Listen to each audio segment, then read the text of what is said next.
This is an Iraqi civil war, and it's time for the Iraqis to resolve it themselves.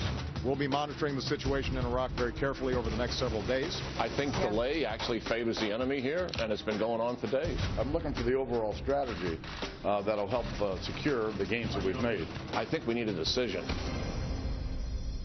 So what should the U.S. be doing or not doing about this growing and disturbing chaos in Iraq? Representative Adam Kinzinger served in Iraq. He's also a pilot. He joins us. Nice to see you. Yeah, good to be here. All right, the President sent F-18s over to do surveillance missions. They're rather loud planes, not typically do surveillance, but they can fly off aircraft carriers. So it's a good idea? Yeah, I think it's a good start. I mean, I think, it can serve two purposes: a show of force, which is maybe emboldening the Iraqi military, potentially emboldening the Iraqi people.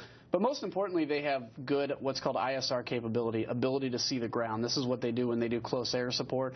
And so it may be gathering intelligence on location of some of these units and figuring out where they are, where they're buttoned up at, where their movements are. And so it's probably a good start. By the way, I just want to say quickly, it's interesting to see Harry Reid talk about this, because he's the one that said a few years ago that the war in Iraq is lost and we ought to just leave. And then we turned around and won the war, and now he's basically saying the war in Iraq is lost again. Have we won or lost? Where are we? Well, I think we had it won in 2011, and I think the president made a huge mistake by pulling all the residual forces out. That's a real issue, and that's something that if you want to see... status of force.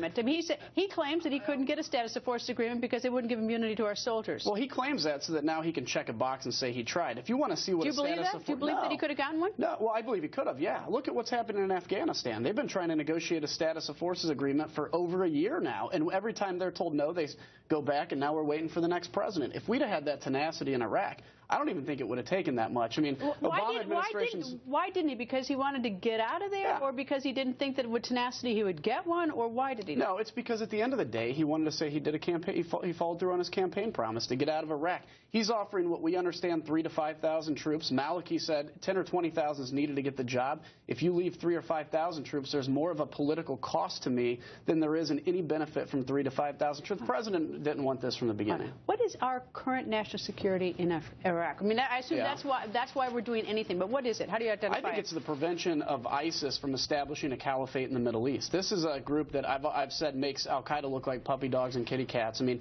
they're brutal, they're killing people regularly, and they want to establish a caliphate. So I think emboldening the Iraqi state to eventually take back their territory, buttoning down ISIS in the camps they're in now to prevent their freedom of movement, and then dealing with a serious political solution in Iraq is our best bet. I can't guarantee it's the panacea, though. But the irony is that they're getting some support from Iran, and so is al-Maliki getting support from Iran. Iran's giving support to both sides of this fight. Yeah. Well, look, Iran is, and this is why I'm a big believer that we can't ally ourselves with them. We may briefly have a mix in security interests, but at the end of the day, throughout the 2000s, Iraq was unstable because of Iran. Half of our casualties in Iraq were as a direct or indirect result of what Iran was doing. So they're no ally of ours. The enemy of our enemy in this case is still very much our enemy. Congressman, thank you. Nice to see you, sir. You bet. Thank you. And the Islamic military